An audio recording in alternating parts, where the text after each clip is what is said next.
Imagine being attacked in public, screaming for help, and no one comes, not because they didn't hear you, but because they thought someone else would help. This isn't fiction, this happened, and it changed the way we understand human behavior forever. It was March 13th, 1964, in Queens, New York. A 28-year-old woman named Kitty Genovese was returning home after work at a bar. It was just after 3 a.m. when she parked her car and began walking to her apartment. A man named Winston Mosley followed her. As she approached her door, he attacked, stabbing her in the street. She screamed, "Please help me!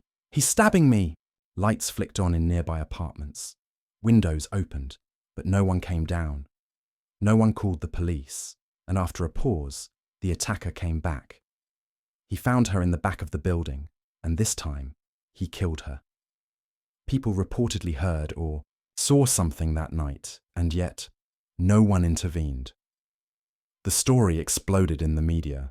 The New York Times ran a front-page headline, "Fan who saw murder didn't call the police." America was shocked. How could this happen in a city so full of people? The event sparked outrage, and then a wave of psychological research that would shape social science for decades. Psychologists Bibb Latané and John Darley studied the case and uncovered a disturbing truth. What happened that night wasn't due to evil. It was due to inaction, confusion, and shared responsibility. They called it the Bystander Effect. And here's what it means. The more people who are present in an emergency, the less likely it is that any one of them will help. Why? People assume someone else will act. They worry about doing the wrong thing in public, and they look to others' behavior to decide how serious the situation is. This became known as diffusion of responsibility. The Kitty Genovese case became a textbook example in psychology classes worldwide. Years later, some journalists argued the original story was exaggerated, that fewer people actually witnessed the attack. But the psychological effect remains real. In experiments, people were less likely to help when others were around.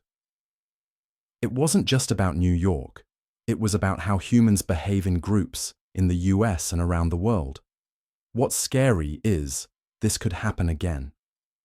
In fact, it does, at train stations, sidewalks, even online. So what can we learn from Kitty Genovese's story? Don't wait for others to act. If you see something wrong, take responsibility. Know that your action, even one, can break the silence.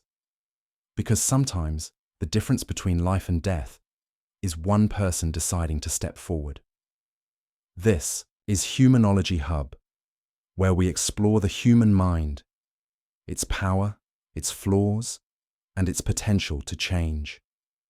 Subscribe for more psychology stories that reveal the truth about how we think, feel, and act.